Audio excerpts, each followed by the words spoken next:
बुलंदशहर में चर्चित triple murder case के मुख्य आरोपी जीतू सैनी को पुलिस ने गुरुवार सुबह मुठभेड़ में मार गिराया।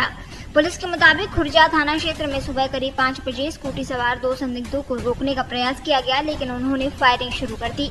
जवाबी कार्रवाई में जीतू सैनी को गोली लगी, जिसके बाद उसे अस्पताल ले जाया गया, जहां डॉक्टरों ने मृत घोषित कर दिया।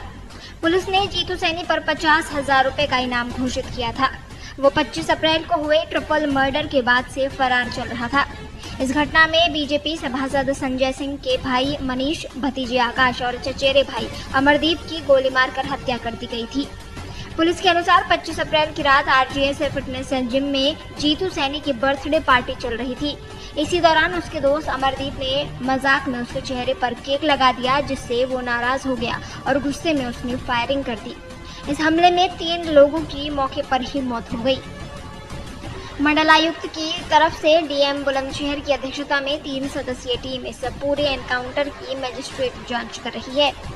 जांच रिपोर्ट शासन को भेजी जाएगी। इस प्रक्रिया को 7 दिनों के अंदर पूरा किया जाएगा। इस मामले में पुलिस पहले ही 3 अन्य आरोपियों मयंक सैनी, रिंकू सैनी और भरत सैनी को मुठभेड़ के बाद गिरफ्तार कर चुकी है। एसपी दिनेश कुमार सिंह के मुताबिक आरोपियों की तलाश में 6 टीमें लगातार दबिश दे रही थी। मुठभेड़ के दौरान इंस्पेक्टर मोहम्मद असलम और हेड कांस्टेबल मोहित मलिक घायल हुए, जबकि 2 सिपाहियों के बुलेट प्रूफ जैकेट पर गोली लगी। वहीं अब पीड़ित परिवार और जीतू सैनी के परिवार के बयान सामने आए हैं। मृतक अमरदीप की पत्नी और बहन सिमरन और ममता ने योगी सरकार और पुलिस की कार्रवाई को सही ठहराया। उन्होंने कहा कि मुख्य आरोपी के खिलाफ की गई कार्रवाई उचित है और इससे अपराधियों को कड़ा संदेश जाएगा। बहन सिमरन ने कहा कि अब उन्हें तसल्ली मिली है। उन्होंने और क्या कुछ कहा, आइए आपको दिखाते हैं। मैं उस बात से बहुत संतुष्ट हूँ कि योगी जी ने मेरे लिए बहुत अच्छी न्यूज भेजी है सुबह ही सुबह कि उसका ढेर कर दिया गया, क्योंकि उसने भी तो 3 को मारा था। मेरे भाइयों को 3 जने मेरे भाई गए थे।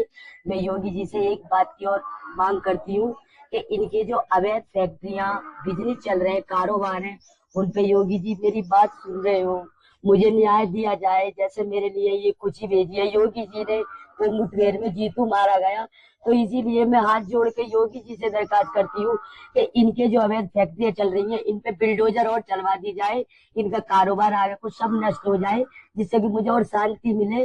और योगी जी मेरी बात को सुन रहे हैं, मुझे न्याय दिलवाए, क्योंकि मैंने योगी जी से और आप सभी से ये बोला था खून के बदले खून चाहिए। तो मुझे आज एक खबर मिली है कि वो मुठभेड़ में जीतू जी मारा गया।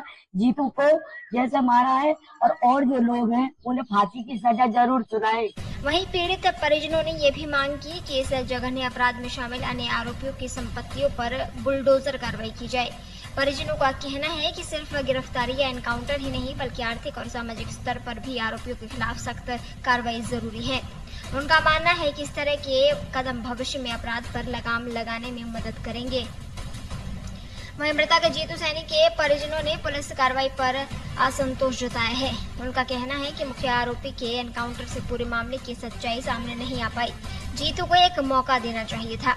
उन्होंने मामले की निष्पक्ष जांच की मांग करते हुए सभी दोषियों को कानून के तहत सजा दिलाने की बात कही। वहीं जीतू सैनी की पत्नी भड़की हुई है। उन्होंने मीडिया पर भी सवाल उठाए। मीडिया पर भी वो भड़कती हुई नजर आई। उन्होंने एनकाउंटर पर सवाल उठाए और कहा कि एक बार जीतू को मौका मिलना चाहिए था।